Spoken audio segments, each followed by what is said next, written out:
I'm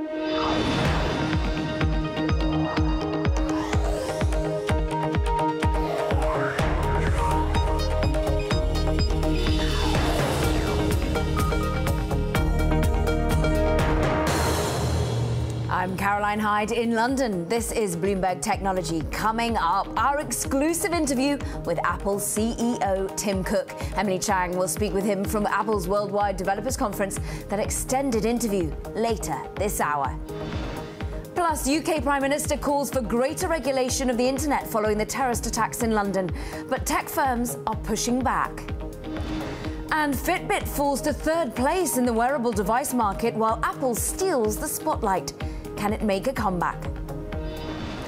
First to our lead. Apple's Worldwide Developer Conference kicked off in San Jose, California. We will be speaking with Tim Cook later this hour for an exclusive interview from the annual event. Now, WWDC is one of Apple's biggest events of the year, setting the stage for hardware and software that will hit the market over the next 18 months. This year, the company announced updated MacBooks and iMacs, an iPad Pro, and a major overhaul of the Apple Watch operating system, and topped it off with something brand new from the company. Here's Apple's Senior Vice President of Worldwide Marketing, Philip Schiller, with the formal announcement. It is absolutely beautiful, and we call it HomePod. Yes.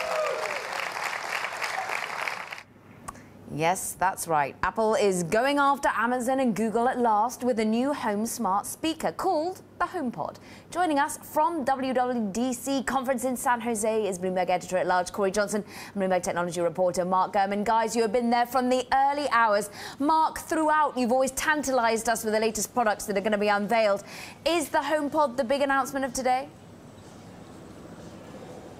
What do you think? Yeah, I think the home product is definitely the product of the day. It's the first new piece of Apple hardware, besides the AirPods, something significant in about 2 to 3 years since the Apple Watch was announced in the fall of 2014.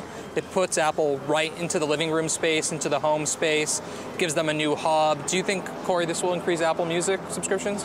Maybe. It certainly will. I think people who've got Apple Music are going to get with this. But it's not their first time putting a speaker in a house, right? They tried this about 10 years ago for about the same price point, and it was a dismal failure. So this is an expensive device. It's more expensive than the competing product from Amazon and from Google. They claim it's a much better speaker. I'm one of those morons who's gone out and spent hundreds of dollars on a speaker just to connect it to my Amazon Echo. So they claim it's going to replace all that stuff. But there's a lot of unknowns left about how the products work. And I think in the early days, people are going to have a lot of questions about how well this works, how much it will work with other platforms like Spotify and so on. And that's going to matter a lot. Yeah, it was interesting. We're at the developers conference, but they didn't say anything about a SDK, a development kit for companies like Uber and Lyft to develop apps for it. Yeah. I mean, guys, I'm looking at what the announcements are and how much this basically feeds into how Apple is trying to change its overall business model. I'm going into the Bloomberg. I'm looking at the BTG hashtag BTV. If you want to tap it into your Bloomberg, you can get the graphs on Bloomberg Television. Have a little look at what we've got here, because this is Apple's segment revenue breakdown. This just shows you how important the iPhone still is. I mean, we're talking $137 billion worth in terms of revenue for last year, for last fiscal year. Compare that to the next best event, it's services, which is $24 billion. Corey, how much do all these sorts of announcements and the focus on where the developers can take this really feed into how they want to change their business model and not all be about the iPhone? Well, hardware drives headlines for Apple. Right? It's all about the gadgets, the gadgets, the gadgets. That's what the headlines tend to be. People sort of are initially interested in. But the reason people are interested in Apple's stuff isn't that the hardware is innovative. It's that the software is innovative. And that's really what this event is about. We had about 5,300 developers behind me from 75 countries gathered today. And they were here to find out really about the software and how they can develop software for these devices. So the devices matter, but the ability to develop to those devices, for them to make money, for these programmers to make money for their companies, That's what matters here. And I think what you heard, the consistent theme here, was use of artificial intelligence, machine learning, and Siri as sort of the headliner for all that, and incorporating Siri into a lot more stuff, whether it's the device we heard about at the end of the thing, the HomePod, or lots of the messenger applications and so on. That seemed to be the thing that was a big part of the focus here, trying to get developers excited about using that AI stuff and using it through Siri. And Mark, take us from AI to AR, because AR, this is one of your big scoops that you had a month or so ago, that they're really going to be really focusing on augmented reality. How much of a hint did we get that for what they want from developers in this part of the business? You know, the augmented reality section was very interesting because Apple did something it normally doesn't do. It announced augmented reality. It mentioned those words on stage for the first time, I believe, and this is a hot new area, but they didn't announce any product or any software or any real initiative related to AR. They basically just they had said... the development kit, though. Right, the development kit was cool. But nothing Apple branded, right? There's nothing to inspire developers to do new things, right? Before they did AI and a big push there, they introduced Siri. With the Apple Watch, they did HealthKit. With the home devices, they have HomeKit. So I guess it's another thing there. So we saw the health stuff before the Apple Watch. We saw the home integration before the HomePod.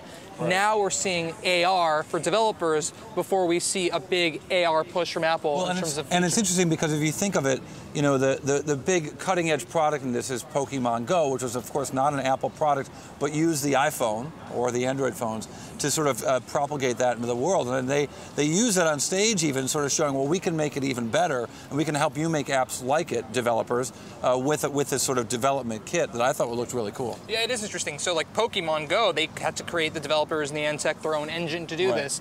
Now Apple says, hey, we have our own engine. It's better than what you've seen so far in the App Store, and now you all can use it. So I'm sure there's going to be a ton of new apps with the AR integration in the future. And Mark, what about wearables? Because we're talking about Fitbit later in the show and its demise to third place, and Apple seems to be joint #1. There seems to be an upgrade to the operating system for the watch. Right, for the second time in 2 years, they're revamping, redesigning the core of the operating system. Last year, they made it a bit easier to navigate. This year, they're putting more attention on integrating proactive assistance and Siri into the watch face. So basically, you can, if I was wearing an Apple Watch, I could lift up my wrist and look at it, and it'll tell me all about my day, what's going on in the future, my boarding passes, and whatnot. And so you come to an Apple event not wearing your Apple Watch? Nice, I like that. Where's your Apple Watch? Defiance. I don't even own an Apple Watch, so I'm good with that. No, it was interesting. There also wasn't a lot of mention of the AirBuds. Of the AirPods, yeah. You know, it would have been interesting. Those things have a software core, so they could have added enhancements to it. When I'm using them, I'm surprised I can't double tap on it to sort of go to the next song. So I was hoping they would add that, but maybe they'll do that in the near term. Corey, very quickly, I'm looking at the share price down 1%. It was a down day on the stock market, but why not much enthusiasm, do you think? Well, I would have, first, you know, it's hard to connect the dots between the prices. There's more, you know, more sellers than buyers. That's why the stock is down today. In terms of the development of Apple's business, by announcing products here with great fanfare that aren't going to be in the market for a while, it's probably going to impede sales of both iPads and certainly Mac hardware, maybe throughout the end of the year. So it could be a combination of investors seeing really good things in what they announced today and concern about short-term results for those two product lines that will probably take a little headwind here, knowing that the replacements are coming on down the line. Some of it not until December. Guys, great analysis as ever. It's been a long day. It's going to be still longer for you. Thank you so much, Bloomberg TV editor-at-large Corey Johnson and Bloomberg technology reporter Mark Gurman, live from the WWDC. And stay tuned. It's our exclusive with Apple CEO Tim Cook. Emily Chang will dive into all these topics with him and much more. That extended interview later this hour. Now, a story we're watching for you. Alphabet crossed a major milestone in the trading session. Shares of the company traded above $1,000 a share for the first time ever. That's following in the footsteps of Amazon. Google is among the tech giants seeing record-setting gains this year. The stock is up more than 25% in 2017. And more tech companies hit all-time highs in the trading session, including Microsoft, Amazon, and Nvidia. Now coming up, Prime Minister Theresa May calls out the tech community after the attacks in London this weekend, saying the industry should do more to stop the spread of terror online. We'll discuss what could come next and the impact on the UK election just days away. And Bloomberg Technology is live streaming on Twitter. Check us out. It's at Bloomberg Tech TV weekdays, 5 p.m. in New York, 2 p.m. in San Francisco, 10 p.m. right here in London. This is Bloomberg.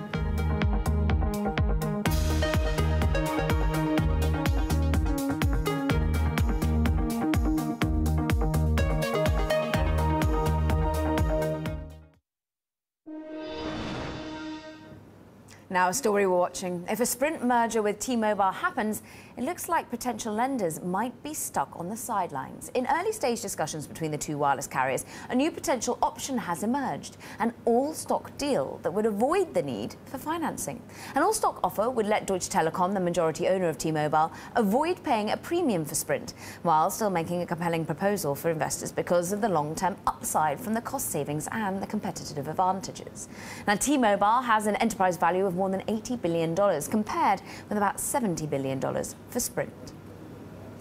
Meanwhile, social media platforms are under heavy scrutiny following the terror attacks in London over the weekend. Speaking on Sunday, Prime Minister Theresa May went directly after the tech industry, saying it needs to step up its work to fight terror.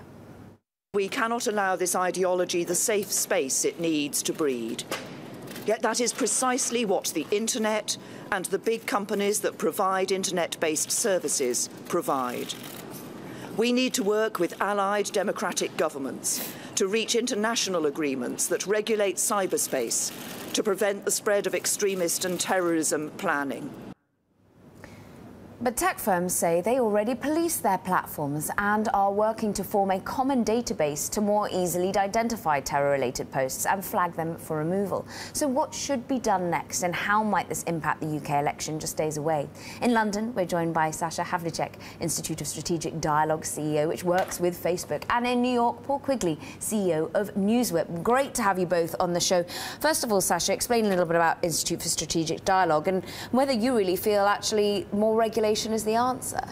We've been working to combat extremism of all varieties for over a decade now, both offline and, of course, now more and more online. And we've done a lot of work with the internet companies, but also with government on this issue.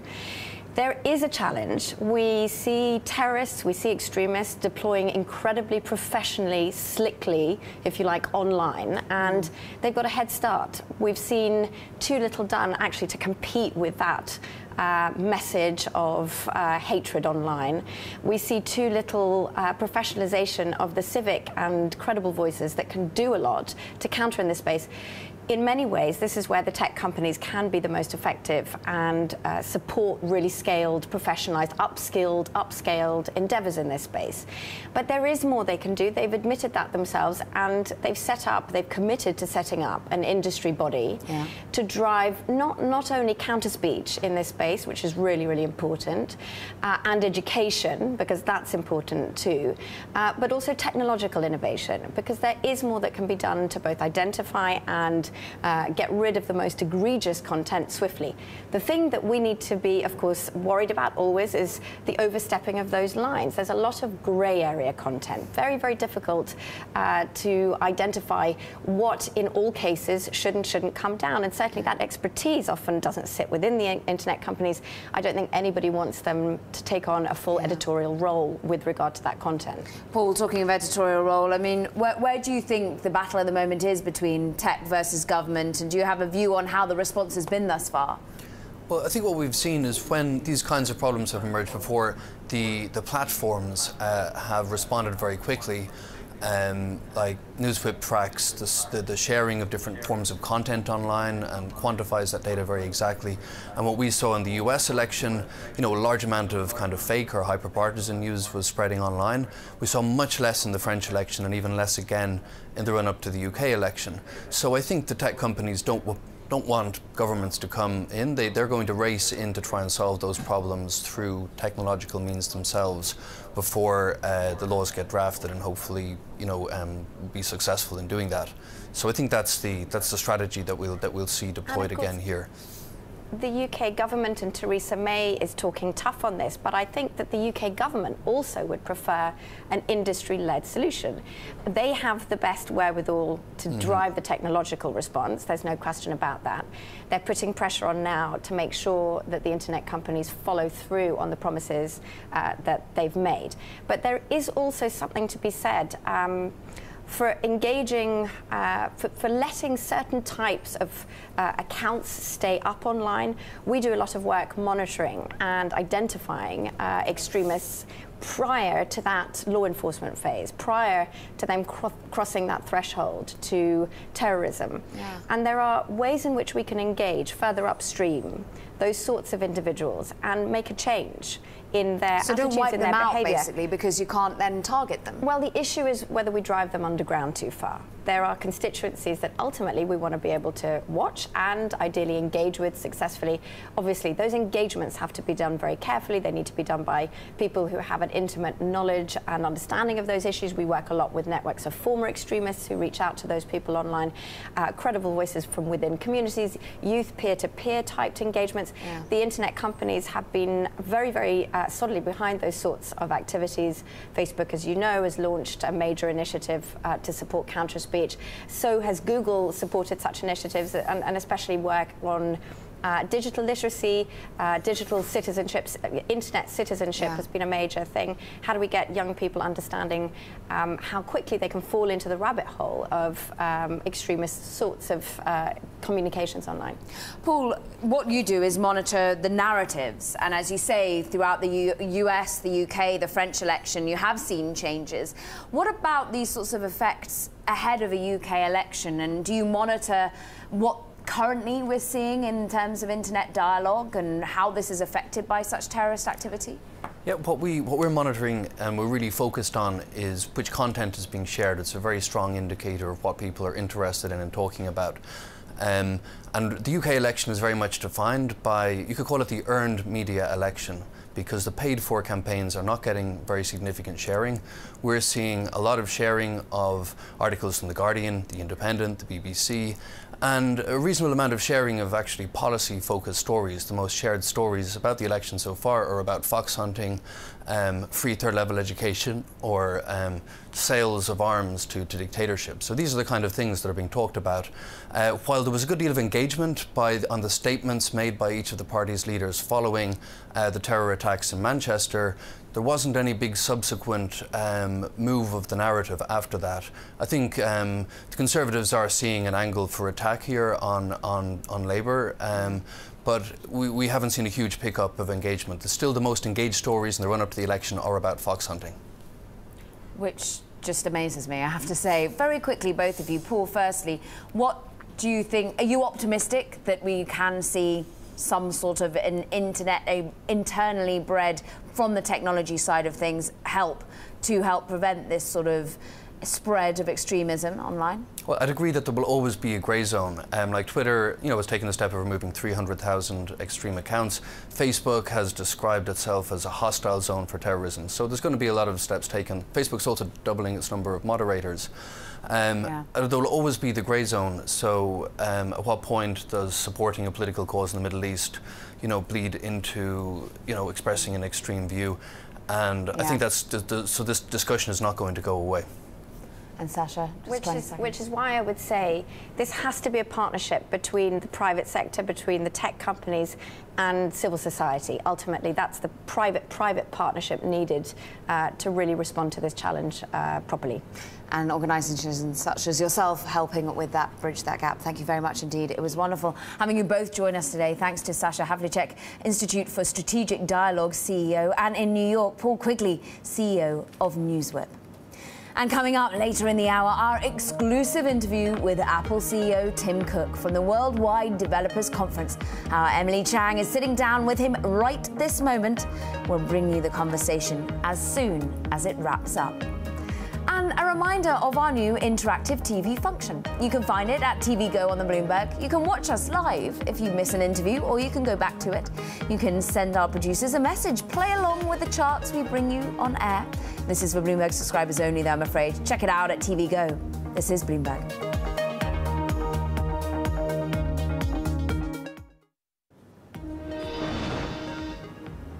Now, a few stories we're following for you. A SpaceX rocket blasting off over the weekend has delivered a resupply mission to the International Space Station. It marks the first time a delivery ship has made a return to the station. The Dragon ship has last dropped off a shipment 3 years ago. Space shuttles often made return trips to the station before they were retired in 2011. And the mission brings Musk one step closer to his goal of recovering, refurbishing and reusing pre-flown spacecraft. Now to a stock we're watching. Shares of Snap fell after JP Morgan lowered its price target 10% to $18 from $20. Now the analysts are downgrading its price target based in part on fewer people flocking to the platform and its ad business decelerating in the third quarter. JP Morgan says users are not expected to join Snapchat as fast as previously expected.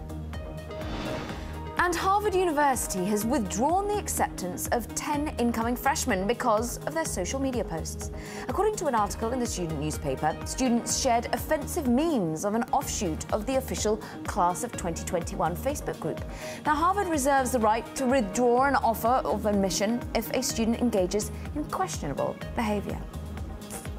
Now coming up, we continue our coverage of Apple's Worldwide Developers Conference, what the iPhone maker has in store for Siri, and Bloomberg's Emily Chang sitting down as we speak with Apple CEO Tim Cook. We bring you that exclusive interview a little later this hour. And if you like Bloomberg News, check us out the radio, why don't you? You can listen on the Bloomberg Radio app, Bloomberg.com, and in the US on Sirius XM. This is Bloomberg.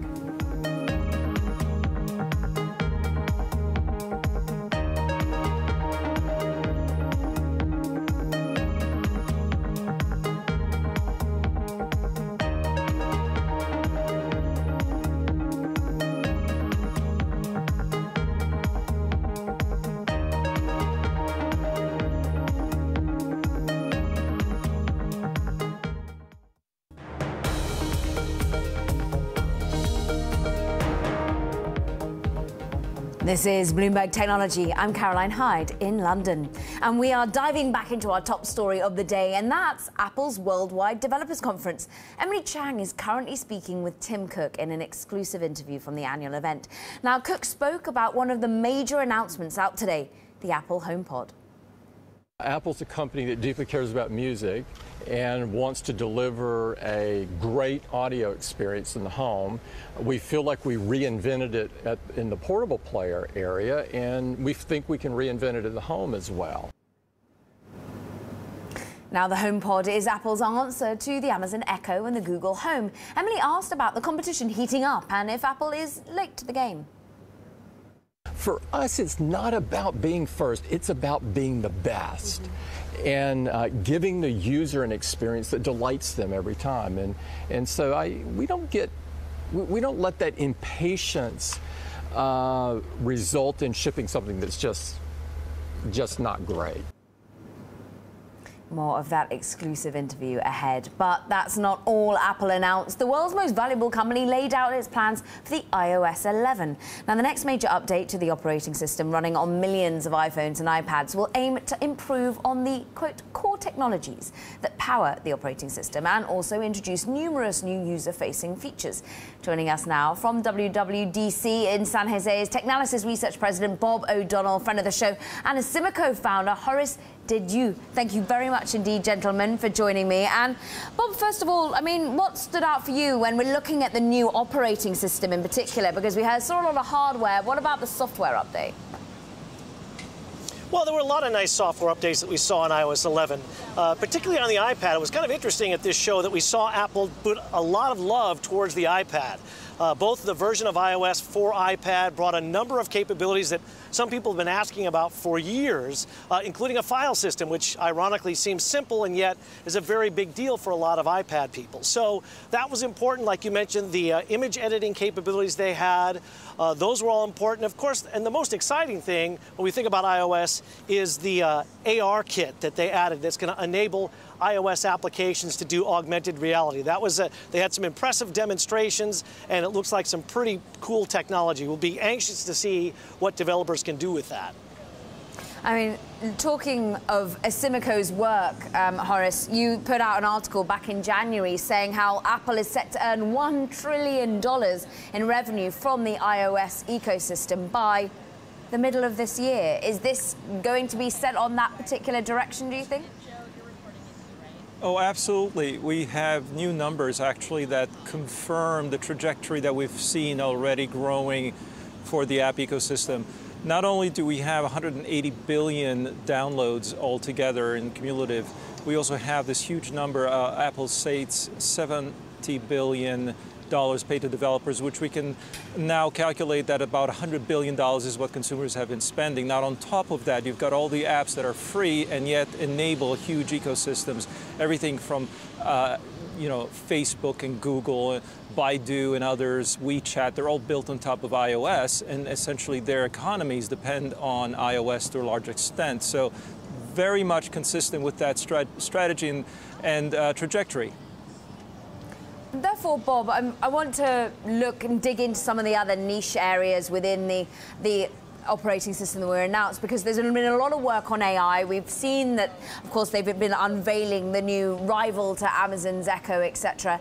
But what about Siri? Is Siri going to be keeping up? And are we going to find it very easy to talk to these new AI devices unleashed by Apple? Yeah, I think so. I think the big news with Siri is getting lost a little bit, because what I see that's interesting around Siri is this idea of what I'll call contextual intelligence.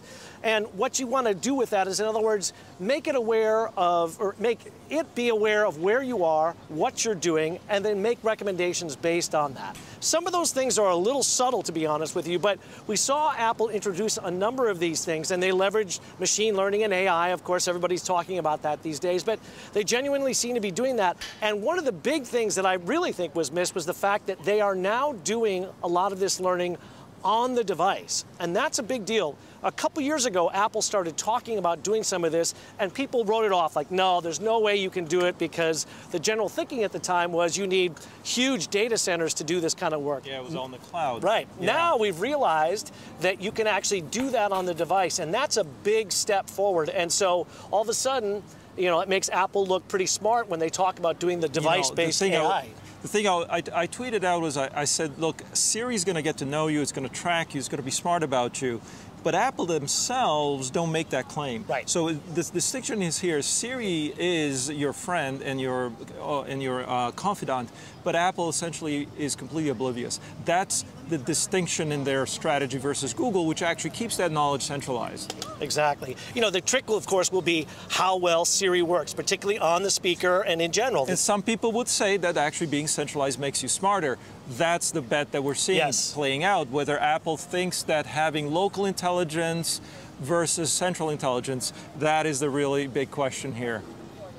Guys, the big question for me is also whether this shifts the business model anytime soon. I mean, I showed a chart earlier. I'm going to show it once again. It's on the Bloomberg G library if you want to get it yourself, G #BTV, and you can just type in the number 8254. And on my Bloomberg screen, I'm looking at how much revenue is dominated by the iPhone, and services is but $24 billion. Does this start to push up, Horace, where we see services revenue going?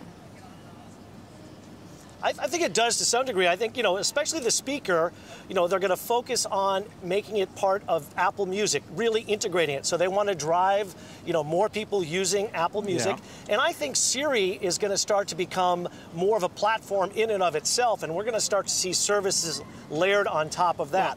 Yeah. So $100 billion a year is the run rate, right? I mean, this is the bogey, and I think that Apple's going to get there. The thing that's important to know, though, is remember the iPhone gets huge margins, the iPhone gets huge ASP, higher than anyone else by far, and still consistently higher for many years so far. But the reason it's so high is because of everything else that we talk about as being insignificant. All those things add up and make the iPhone that franchise that's so valuable, and we point at it and say, well, where's the hardware? When in fact it's all this other software that's driving that ecosystem and that loyalty and satisfaction that we're seeing. The numbers are not telling the whole story.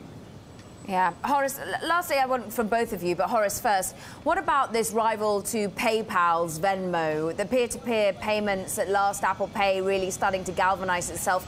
Should PayPal be really worried? you know, I think it's not one of these things that might be becoming, you know, maybe an accidental victim. Apple's not out there to get people. I think it's trying to make the experience better and wants to bring peer-to-peer payments within its platform. I don't think it's trying to get money from this in particular. I mean, are they a bank by default? I don't know. I think they're maybe actually outsourcing some of that. But the thing is that actually they just want to make a great experience, so that you stick with the platform. It's the same thing happened with Apple Pay. A lot of people looked at it and said Apple Pay is going to be this huge monster in terms of revenue because Apple wants to be a bank or a payment clearinghouse, but that's not really their business model. So I think it's one of those little pieces that you know, same AR and ML. These are building blocks. Yeah, exactly. I mean, I don't think it's going to be a huge moneymaker for them. It's something that it's, as Horace said, it's a convenience, right? It's something that, you know, people can do within the messaging app. Just as well, you know, this is what we see with WeChat and these other messaging platforms in China and other places. Apple's expanding messaging to be able to do more things. Again, we're seeing them kind of build these mini platforms within the platform. Messaging being one, Siri being another. I think that's what we're going to start to expect from them moving forward.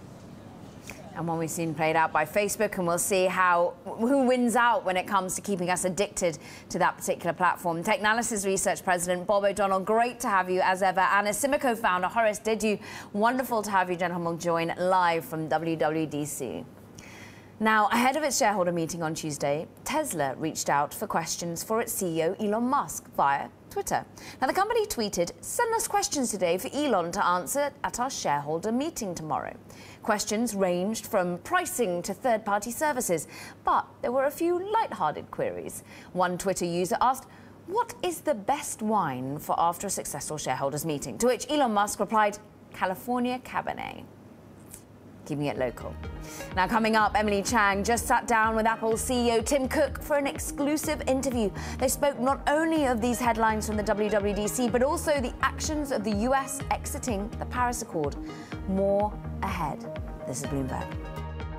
I think he did listen to me. He didn't decide what I wanted him to decide. And I think he decided wrong. I think it's not good, not in the best interest of the United States, what he decided. These councils in general and committees to be terribly productive. And but it wasn't about not wanting to advise on something where I thought that, you know, we could help or we had a point of view that should be heard. And so I'm doing the latter.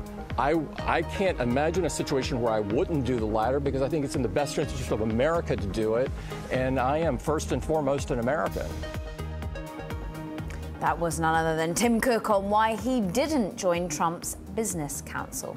And we're staying on Apple and our exclusive interview with Tim Cook. Shira Ovide is columnist for Bloomberg Gadfly. And Shira, you've been writing plenty of articles today, and one of them is talking about the glittering profit margins that are actually golden handcuffs for the company, and that the company's financial success is holding it back. Shira joins us from New York now. And Shira, talk to us about, therefore, why they're taking a leaf out of Amazon's book and whether that might be a bit worrying for investors.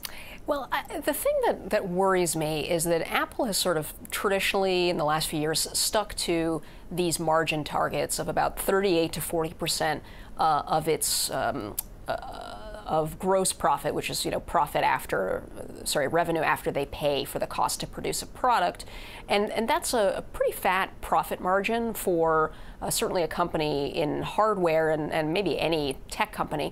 And the thing that worries me is by maximizing gross margins and other kinds of profits, is Apple sort of missing out on opportunities to do some experiments where maybe they can sell hardware at or below cost, as Amazon does, to get more people to use its other kinds of technologies, whether it's Apple Music or to download more apps or use Apple video services or iTunes. It's just, I wonder if maximizing for hardware profits is hurting Apple in the long run.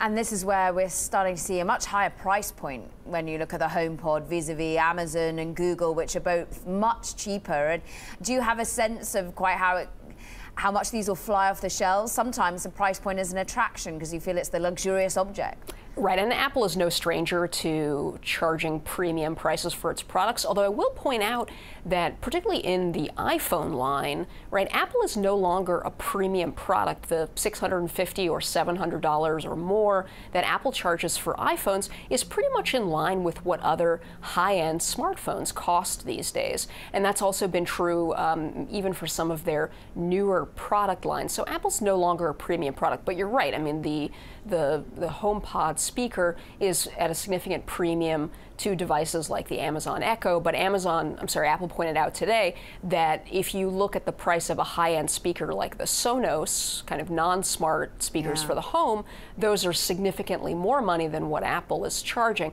So it's trying to thread this line here between the costs of most home speakers and the costs of those smart speakers that are meant to be kind of gateway to Google and Amazon technologies. So as you see Apple perhaps having to follow Amazon's lead, do you think, therefore, it answers the question set by your other great article that maybe it is great at gadgets, but now it actually shouldn't be missing the future as perhaps you had thought? Yeah, and my concern on that point is that if you look at where technology is going, it's increasingly the case that the future is being dictated by kind of smart software, artificial intelligence, and other kinds of technologies that are kind of sifting data and making decisions from reams of data, whether that's driving a car without a human driver, or whether that's giving companies decisions, again, to, let's say, fix a factory line before it breaks down. And Apple has been traditionally weak in those categories of software and artificial intelligence. And the worry is that all the things that it's doing now are not necessarily fix-its to future-proof the company for this kind of software-driven future. And perhaps why the share price didn't move much today?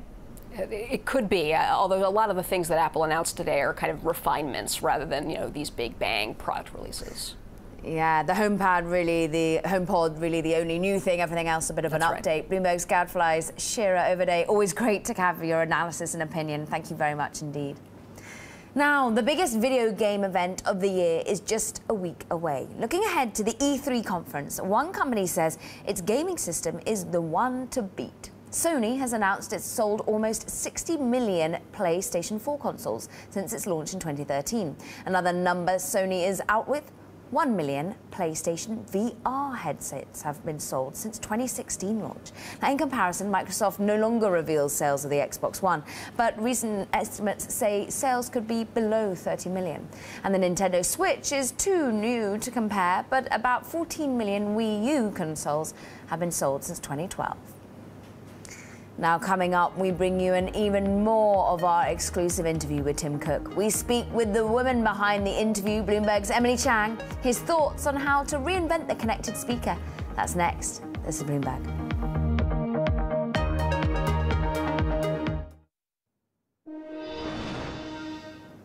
It's the story of the day. Apple's Worldwide Developers Conference has been going on throughout, and Bloomberg has been live at the event in San Jose, California. Emily Chang just wrapped up an exclusive interview with Apple CEO Tim Cook and joins us now from San Jose, California. Emily, amazing wide-ranging conversation. Talk us through some of the highlights. Hi, Caroline. Thanks so much. Yes, just finished a wide-ranging interview with Tim Cook. We're just starting to get the sound out for you now. We started on the newest hardware of the day, and that is the HomePod. He said that this is something that Apple has been working for 4 years on, multiple years, which means they actually started working on this before the Amazon Echo even came out. You'll notice that Apple is really focusing on how this can reinvent music in the home, not all of the other potential use cases. And I started off by asking, why should anyone buy this over Amazon Echo or Google Home? Take a listen. Apple's a company that deeply cares about music and wants to deliver a great audio experience in the home. We feel like we reinvented it in the portable player area, and we think we can reinvent it in the home as well. So I went on, will I be able to make a phone call with this device? Will I be able to call a car or order groceries? Does this say anything about Apple's e-commerce ambitions? He said not to think about it that way just yet, to really focus on this music use case, but to assume that that is just the beginning. In terms of Why did it take so long? The fact that so many people out there are now saying finally. Take a listen to what he had to say. For us, it's not about being first, it's about being the best.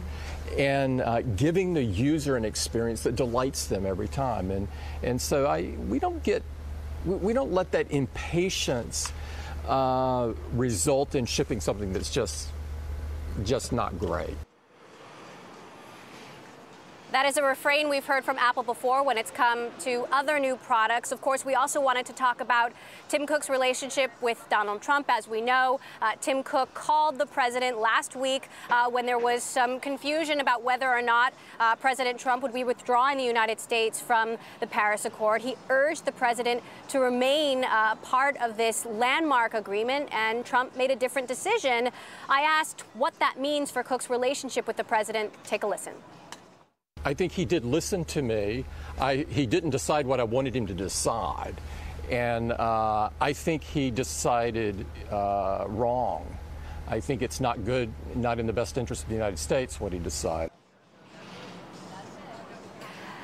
That said, I asked, why is it worth continuing to work with this administration? And Tim Cook made it clear that he believes if you have an opportunity to work with the administration to help the American people, you take that opportunity. You don't walk away from the table. Yet he also made a point to mention that he did not join the president's councils by choice. Take a listen to why. These councils in general and committees to be terribly productive. And but it wasn't about not wanting to advise on something where I thought that, we could help or we had a point of view that should be heard. And so I'm doing the latter. I can't imagine a situation where I wouldn't do the latter because I think it's in the best interest of America to do it. And I am first and foremost an American. More of my exclusive interview with Tim Cook will be airing all day long on Bloomberg Television. Do not miss it. We'll also have the full roundup tomorrow on Bloomberg Technology. That's all today from Apple's WWDC in San Jose.